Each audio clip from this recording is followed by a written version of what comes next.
વિરામ બાદ આપનું સ્વાગત છે। સમાચારોમાં આગળ વાત કરીશું ડાંગની। તો સુબીર તાલુકાની કડમાલ બેઠક પર મતદાન યોજાયું। કડમાલ બેઠક પર ત્રિકોણીયો જંગ જામ્યો।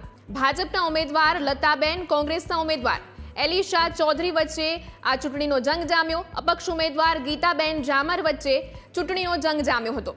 ડાંગ પોલીસનો તમામ મતદાન મથક પર ચુસ્ત બંદોબસ્ત યોજાયો। અત્યાર સુધીમાં 23.7% જેટલું મતદાન થયું છે।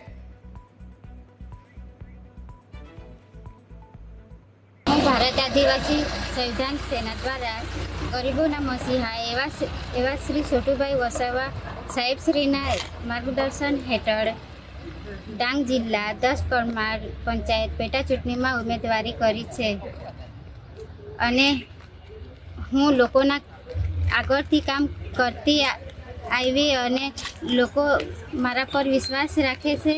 હું આગળ બી એ લોકોના કામ કરીશ અને મને લોકો પર વિશ્વાસ છે કે મને જીતાશે। જિલ્લા પંચાયતમાં પેટા ચૂંટણીમાં મેં ભાજપ તરફથી ઉમેદવારી કરેલી છે અને આજે મેં